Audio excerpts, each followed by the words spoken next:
Hi friends, நம்ம வீட்டில் வந்து மீன் தொட்டியில் வந்து மேலே வச்சிருந்த அந்த மூடி வந்து கொஞ்சம் உடஞ்சி போச்சு. கடையில் போய் புதுசு வாங்கிட்டு வந்தோம். அப்புறம் உள்ள கொஞ்சம் மீன் தான் கிடந்ததில் கூட கொஞ்சம் 2-3 மீன்லாம் வாங்கிட்டு வந்திருந்தேன். இன்னும் உள்ளே போடணும். இது வந்து இன்னைக்கு தான் வாங்கிட்டு வந்திருந்தேன். அதனால இன்னைக்கு உடனே தொட்டியில் போடக்கூடாது. அதனால பக்கெட்டில் தண்ணி பிடிச்சி வச்சிருக்கேன். தண்ணிக்குள்ளே வைக்கணும். தண்ணிக்குள்ளே வச்சுட்டு நாளைக்கு தான் போடணும் ஃப்ரெண்ட்ஸ். நீங்களும் எப்படி வீட்டில் மீன் வளர்க்குறீங்களான்னு சொல்லி மறக்காம கமெண்ட் பண்ணுங்க. இப்போ அந்த மூடியை மட்டும் மாற்றி வைக்கணும். நீங்க அத பாத்தீங்களா? Take care bro. ஃப்ரெண்ட்ஸ், மீன் யாருக்கும் ஒரு வாட்டி மேலே நம்ம கொஞ்சம் பார்த்து தான் இதை ஹேண்டில் பண்ணணும் ஃப்ரெண்ட்ஸ்.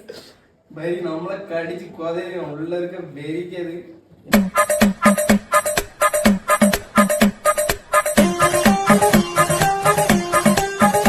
பிடிச்சிருந்தா லைக் பண்ணுங்க, ஷேர், கமெண்ட், சப்ஸ்கிரைப் பண்ணிருங்க. நெக்ஸ்ட் டைம் மீட் பண்ணேன், வரட்டா?